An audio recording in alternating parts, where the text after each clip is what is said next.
എന്താ മുത്താശയ്ക്ക് നാവ് പൊന്തുന്നില്ലേ എന്ന് മേസ്ത്രി പറഞ്ഞു.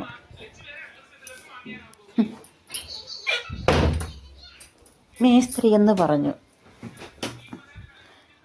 എന്നിട്ട് കുട്ടി പറഞ്ഞു, കൈ എരിയുന്ന ചേട്ടാ എന്ന് പറഞ്ഞു. ഈ പണിക്ക് നിൽക്കണ, എൻ്റെ ഈ പ്രായത്തിൽ ചെയ്യേണ്ട ഒരു പണിയുണ്ട്, ഞാനത് പറയാം എന്ന് പറഞ്ഞു. കൈ എരിയുന്നെന്ന് പറഞ്ഞിട്ട് ഈ വേണ്ടാത്ത പണിക്ക് നിൽക്കണോ? അങ്ങനെയൊക്കെ എരിച്ചലും പുകച്ചലും ഒക്കെ ഉണ്ടാവും. അതാ പറഞ്ഞത്, പ്രായം എത്തിയിട്ട് ജോലിക്ക് പോവാം.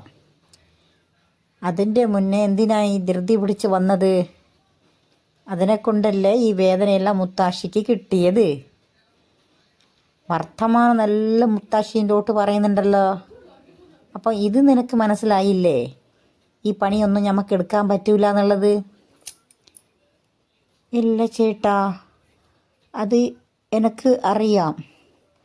പക്ഷേ വീട്ടിൽ അമ്മയ്ക്ക് സുഖമില്ല, അതുകൊണ്ടാണ് ഞാൻ വന്നത് എന്ന് കുട്ടി പറഞ്ഞു. അതിന് മേസ്ത്രി പറഞ്ഞു, അമ്മയ്ക്ക് സുഖമില്ലെങ്കിൽ അച്ഛനില്ലേ അവിടെ? അച്ഛനോട് പറയുക, അച്ഛൻ നോക്കൂലേ? നീയാണോ വീട്ടിൽ വലിയ കാര്യസ്ഥൻ എന്ന് മേസ്ത്രി പറഞ്ഞു. അതിന് കുട്ടി പറഞ്ഞു, ഇല്ല ചേട്ടാ, ഞാൻ വലിയ കാര്യസ്ഥനല്ല, അച്ഛനാണ്. അച്ഛൻ അവിടെ ഇല്ല, അച്ഛൻ പുറത്ത് പോയിരിക്കുക. അന്നേരം അമ്മയെ ഞാനല്ലേ നോക്കേണ്ടത് എന്ന് പറഞ്ഞ്. അതിന് മേസ്ത്രി പറഞ്ഞ്, അച്ഛൻ പുറത്ത് പോയാൽ വരൂല്ലേ, അന്നേരം അച്ഛനെ ആസ്പത്രി കൊണ്ടുപോകാൻ പറയണം അമ്മേനെ എന്ന് മേസ്ത്രി പറഞ്ഞു. കുട്ടി വീട്ടിലെ അവസ്ഥ അങ്ങനെ പറ്റില്ല പറയാൻ, അത് പറഞ്ഞില്ല, ഒന്നും പറഞ്ഞില്ല, മൗനം പാലിച്ച്. എന്നിട്ട് മേസ്ത്രി പറഞ്ഞ്, മോൾക്ക് ഞാനൊരു പണി തരാം, അത് ചെയ്തോ, നിനക്ക് പറ്റിയ പണിയാത് എന്ന് പറഞ്ഞ്. എന്ത് പണി ചേട്ടാ എന്ന് പറഞ്ഞ കുട്ടി.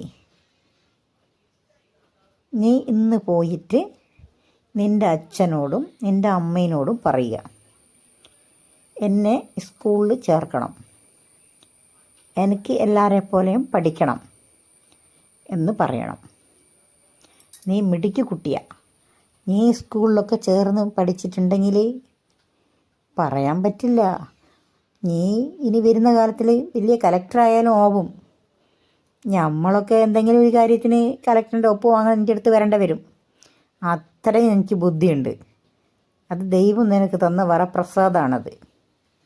അത് നീ വിടക്കാക്കി കളയരുത്. ഇത് അമ്മേനോടും അച്ഛനോടും ചെന്ന് പറയണം. എനിക്ക് സ്കൂളിൽ പോകാൻ ഇഷ്ടമാണോ എന്ന് മേസ്ത്രി പറഞ്ഞ്.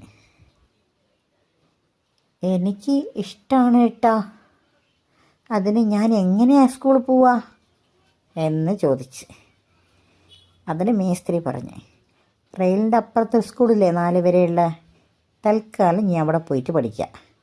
ആ 4 കഴിഞ്ഞിട്ട് 5 നീ എവിടെ പഠിക്കണമെന്ന് അവിടെയുള്ള ടീച്ചർമാർ തന്നെ നിനക്ക് പറഞ്ഞു തരും. അങ്ങനെ പഠിച്ച് വലിയ വലിയ പഠിപ്പെല്ലാം പഠിച്ച് മേടിക്കായി ഉദ്യോഗത്തിന് പോയിട്ട് എന്നിട്ട് നിൻ്റെ അച്ഛനെയും അമ്മയും നീ നോക്കിക്കോ. അതിന് നീ ഇപ്പം തന്നെ ഈ തിരുളായ തന്നെ വന്നിട്ട് ഇവിടെ ഈ പാറകിൽ കഷ്ടപ്പെട്ട് നിനക്ക് എന്ത് കിട്ടാനാ? ഈ 3 ഉറുപ്പിക കൊണ്ടൊരു നീ എന്ത് ചെയ്യാൻ പറ്റും എന്ന് മേസ്ത്രി പറഞ്ഞ്. കുട്ടി മേസ്ത്രി പറയുന്നതൊക്കെ ശരിയല്ലേ? ഒന്നും അനങ്ങിയില്ല. അനങ്ങാത്ത കൊണ്ട് മേസ്ത്രി ചോദിച്ചു, എന്താ മുത്താക്ഷി ഒന്നും മിണ്ടാത്തത്, നാവടങ്ങിപ്പോയോ മുത്താക്ഷിക്ക് എന്ന് മേസ്ത്രി ഇങ്ങോട്ട് കളിയാക്കി ചോദിച്ച്. അന്നേരം കുട്ടി പറഞ്ഞ്, ചേട്ടാ അതിനൊക്കെ കുറേ പൈസ വേണ്ടേ? സ്കൂളിൽ പോയാൽ സ്കൂളിൽ കൊണ്ടുപോകാൻ പെട്ടി വേണം, അതിന് യൂണിഫോം വേണം, ബുക്ക് വേണം, ചെരുപ്പ് വേണം. എല്ലാ കുട്ടികളും അങ്ങനെയല്ലേ ഞാൻ കാണുന്നത് പോകുമ്പോൾ. അതൊക്കെ വാങ്ങാൻ കുറേ പൈസ വേണ്ടേ എന്ന് പറഞ്ഞ്. അതിന് മേസ്ത്രി ഇങ്ങോട്ട് പറഞ്ഞ്, മുത്താക്ഷി അതിനെപ്പറ്റി ഒന്നും ആലോചിച്ചിട്ട് തല പുണ്ണാക്കണ്ട. അതിനാണ് രക്ഷിതാക്കളുള്ളത്. അച്ഛനും അമ്മയും എന്ന് പറഞ്ഞ 2 വ്യക്തികൾ നിൻ്റെ വീട്ടിലുണ്ടല്ലോ. ആ കാര്യങ്ങളൊക്കെ ഓല് നോക്കിക്കോളും. നീ അത് വിചാരിച്ചിട്ട് ബേജാറാവണ്ട. നീ ചെയ്യേണ്ട കാര്യം എന്തെന്നാ, സ്കൂളിൽ പോവുക, നല്ലോണം പഠിക്കുക. അതാണ് വേണ്ടത്. അത് നീ ചെയ്യും. ഇവിടെ എനക്കല്ല, എല്ലാവർക്കും അറിയാം നീ അത്രയും മിടുക്കിയാണ് എന്ന് മേസ്ത്രി പറഞ്ഞ്. കുട്ടിക്ക് അത് കേട്ടേരെ മനസ്സിലൊരു സന്തോഷം പോലെ. ഓ, എന്നാൽ നമുക്ക് സ്കൂളിൽ പോവാനല്ലേ, പഠിക്കണം എന്നുള്ളൊരു ആശ മനസ്സിലേക്ക് മേസ്ത്രി അങ്ങ് ഇട്ട് തന്നു. എന്നിട്ട് അന്ന് പണിയും കഴിഞ്ഞ് ഒരു വൂട്ടും കഴിഞ്ഞിട്ട് ഒരു ചട്ടി ചെല്ലി അധികമില്ലേ.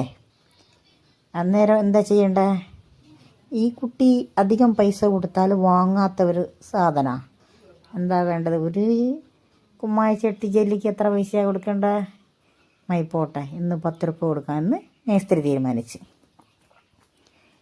അതേപോലെ 10 രൂപ എടുത്ത് കുട്ടീൻ്റെ അടുത്ത് കൊടുത്തു.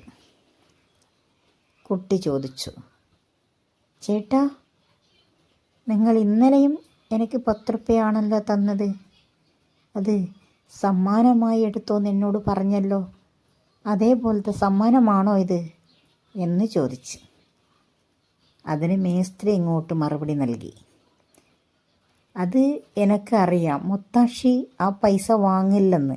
അതുകൊണ്ട് ഇത് നീ ഇന്ന് പൊട്ടിച്ച ജെല്ലിക്ക് ഉള്ള പൈസയാണ് ഈ 10 രൂപ. നീ ഇന്നലെ ഒരു ബൂട്ടല്ലേ പൊട്ടിച്ചിട്ടുള്ളൂ, ഇന്ന് ഒരു ചട്ടി കൂടുതലല്ലേ, അപ്പോൾ അതിൻ്റെ പൈസയാണ് 10. അപ്പോൾ നീ എടുത്ത പണിക്കുള്ള പൈസയാണ് ഈ 10 രൂപ. ഇത് നീ കൊണ്ടുപോയിക്കോ. ഇനി ഇവിടെ പണിക്ക് വരാൻ പാടില്ല, സ്കൂളിൽ പോകണം. അച്ഛനോടും അമ്മയോടും പറയണം, വ്യക്തമായിട്ട് പറയണം. നിനക്ക് പറയാൻ മടിയാണെങ്കിൽ ചേട്ടനോട് പറ, ഞാൻ പറയും.